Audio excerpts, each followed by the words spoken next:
मोअज़्ज़िज़ नाज़रीन, अस्सलाम वालेकुम। क्या आप लोगों को पता है कि इमाम हुसैन अलैहिस्सलाम के करबला में आने से पहले इमाम अली अलैहिस्सलाम करबला में आ चुके थे। एक रिवायत के मुताबिक कहा जाता है कि इमाम अली अलैहिस्सलाम 25 साल पहले करबला में आ चुके थे और उन्हें ये भी मालूम था कि उनके प्यारे बेटे इमाम हुसैन अलैहिस्सलाम के साथ करबला में क्या वाक़या पेश होना है, क्योंकि उन्हें पूरे वाक़ये की पेशन गोई नबी पाक सल्लल्लाहु अलैहि वसल्लम ने दे रखी थी। इस वीडियो के अंदर मैं आप लोगों के साथ दो ऐसे इस्लामिक वाक़यात को शेयर करूंगी, तो आप लोगों ने वीडियो को बिल्कुल भी स्किप नहीं करना और बहुत सारे लोगों के इस वीडियो को देखकर ईमान भी ताज़ा हो जाएंगे। आप लोगों से बस इतनी सी गुजारिश है कि अगर आप लोग मेरे चैनल पर नए हो तो इस वीडियो को लाइक कर दें और साथ ही साथ चैनल को सब्सक्राइब करके मेरी हौसला अफजाई कर दें। एक रिवायत के मुताबिक कहा जाता है कि जब हजरत अली अलैहिस्सलाम सिफ़ीन के मकाम की तरफ जा रहे थे, जब नैनवा के करीब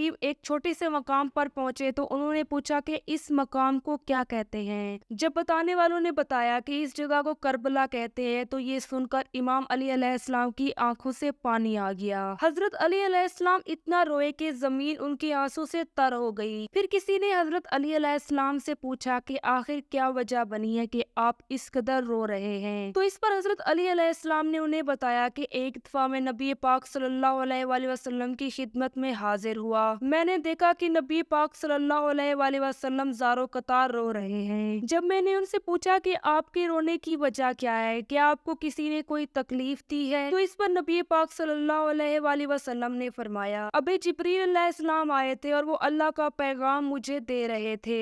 हजरत जिब्रील अलैहिस्सलाम ये फरमा रहे थे कि इस दुनिया में दरियाए फरात के करीब करबला की जमीन पर आपके नूरे नजर चश्मो चराग उनको शहीद कर दिया जाएगा। जब नबी पाक सल्लल्लाहु अलैहि वसल्लम ने पूरी बात हजरत अली अलैहिस्सलाम को बता दी, तो उसके बाद जिब्रील अलैहिस्सलाम ने एक मुट्ठी खाक की दी और कहा कि इसको सूंघो। उसे सूंघते ही हजरत अली अलैहिस्सलाम ज़ारो कतार रोने लग गए और इसके बाद हजरत अली अलैहिस्सलाम ने फरमाया कि एक वक्त ऐसा आएगा जब आले मोहम्मद का एक पूरा ग्रोह यहाँ पर शहीद कर दिया जाएगा। इसके बाद हजरत अली अलैहिस्सलाम वहां से उठे और अपना सफर जारी किया। जैसे ही नैनवा के करीब से गुजरे तो पूरे लश्कर के पास पानी की कमी हो गई और सबके ऊपर प्यास की हैबत तारी हो गई। जब सबने इधर उधर पानी की तलाश की तो वहां पर किसी को भी पानी ना मिला। बहुत ज्यादा कोशिश के बावजूद उन्हें एक राहिब नजर आया। जब उससे पानी के बारे में मालूमात ली गई तो उसने बताया कि आपको इधर उधर पानी नहीं मिलेगा, बल्कि आपको पानी सिर्फ दरियाए फरात पर ही मिलेगा। ये सुनकर हजरत अली अलैहिस्सलाम ने तमाम लोगों को खाना काबा की तरफ रुख कर एक जगह के बारे में बताया कि इस जगह को यहाँ पर खोदो। जैसे ही हजरत अली की बताई गई जमीन को खोदा गया तो वहाँ पर एक चश्मा नमूदार हुआ, लेकिन उस चश्मे का मुंह एक पत्थर से ढका हुआ था। जब लश्कर वालों की तमाम कोशिशों के बावजूद वो पत्थर वहाँ से ना हटा तो हजरत अली अलैहिस्सलाम खुद आगे बढ़े और पत्थर को एक हाथ से उठाकर इधर रख दिया। जैसे ही पत्थर को वहाँ से हटाना था तो एक चश्मा नमूदार हुआ। सबने जी भर के पानी पिया और अपने मशकों को भी पानी से भर लिया। जैसे ही ये वाकया हुआ तो वहाँ पर मौजूद वो राहिब जो कि एक ईसाई था, ये सारा का सारा मामला देख रहा था। उसने अपने चर्च से जरूरी सामान लिया और लश्कर के अंदर आ गया और कहने लगा कि ऐ नेक मुसाफिर, तुम्हारा सरदार कौन है। वो फिर से लश्कर वालों से पूछने लगा कि तुम लोगों का सरदार कौन है, कोई नबी है या फिर नबी के वसी हैं। तो लश्कर में से मौजूद एक सिपाही ने उस शख्स को बताया कि नबी के वसी हैं। फिर उस बुजुर्ग ईसाई ने दोबारा से पूछा कि उनका क्या नाम है, यानी तुम लोगों के सरदार का नाम क्या है। तो फिर उस सिपाही ने जवाब दिया कि हमारे सरदार का नाम अली है। तो इस पर वो ईसाई कहने लगा कि तुम लोगों का सरदार इलियास है। तो इस पर उस सिपाही ने जवाब दिया इलियास नहीं अली, लेकिन वो कहने लगा कि इब्रानी जबान के अंदर अली को इलियास ही कहते हैं। फिर उस शख्स ने पूछा कि तुम लोग कहाँ जा रहे हो। तो इस पर उस सिपाही ने बताया कि हम लोग एक जंग पे जा रहे हैं। फिर उस शख्स ने पूछा कि तुम लोग किसके खिलाफ जंग कर रहे हो। तो सिपाही ने बताया कि हम शाम के हाकिम माविया के खिलाफ जंग करने जा रहे हैं। जैसे ही उस ईसाई राहिब ने ये बात सुनी तो वो भागता हुआ हजरत अली अलैहिस्सलाम के पास आ गया और पूछने लगा कि आप हजरत मोहम्मद सल्लल्लाहु अलैहि वसल्लम के वसी हैं। जब हजरत अली अलैहिस्सलाम ने कहा कि हाँ, मैं ही हजरत मोहम्मद सल्लल्लाहु अलैहि वसल्लम का वसी हूँ, तो वो ईसाई खुशी से झूमने लगा और फिर कहने लगा कि मैं और मेरा میرا خاندان کئی برسوں سے اسی چرچ کے اندر زندگی گزار رہے ہیں اور ہم لوگ اسی دن کا ہی انتظار کر رہے تھے۔ پھر وہ راہب حضرت علی علیہ السلام سے کہنے لگا کہ میرے آبا و اجداد کئی عرصے سے اسی چرچ کے اندر رہے اور پھر وفات پا گئے۔ میرے آبا و اجداد نے مجھے کہا تھا کہ حضرت عیسیٰ علیہ السلام کے دور میں ایک اشارتاً بات کی گئی تھی کہ یہاں پر ایک جنت کا چشمہ موجود ہے، اس چشمے کو نبی یا پھر نبی کا کوئی وسیع ہی آ کر یہاں پر کھولے گا۔ یہ بیان حضرت عیسیٰ علیہ السلام کے حواریوں نے ہی دیا تھا اور انہوں نے ہی اشارتاً اس کا ذکر بھی کیا تھا۔ پھر وہ عیسائی راہب کہنے لگا کہ ہمیں یہ بھی بات بتائی گئی تھی کہ جو شخص بھی اس چشمے کو آ کر کھولے گا ہم اس کے اوپر بلا شبہ ایمان لے آئیں گے۔ جیسے ہی اس شخص نے یہ بات کہی اس نے کلمہ پڑھ لی اور ایمان لے آیا اور وہ مسلمان ہو گیا۔ پھر جیسے ہی لشکر جنگ صفین کے اندر پہنچا تو وہ عیسائی راہب جو کہ مسلمان ہو چکا تھا پہلا ہی وہ شخص تھا جو کہ جنگ صفین کے اندر جا کر شہید ہوا تھا۔ اللہ تعالیٰ جس کو چاہے عزت دیتا ہے اور جس کو چاہے ذلت دیتا ہے۔ اللہ تعالیٰ نے اسے مسلمان کیا اور فوراً ہی اسے شہید کر دیا اور وہ شخص مسلمان ہو کر شہید ہوا اور اس شخص نے مسلمان ہوتے ہی جنت پالی۔ اللہ تعالیٰ ہر مسلمان کے ایمان کو تازہ رکھے اور ہمیں نیکی کی راہ پر چلنے کی توفیق عطا کرے۔ اگر آپ لوگوں نے پہلی دفعہ چینل کے اوپر وزٹ کیا ہے تو پلیز چینل کو سبسکرائب کر کے ہماری حوصلہ افزائی کر دیا کریں۔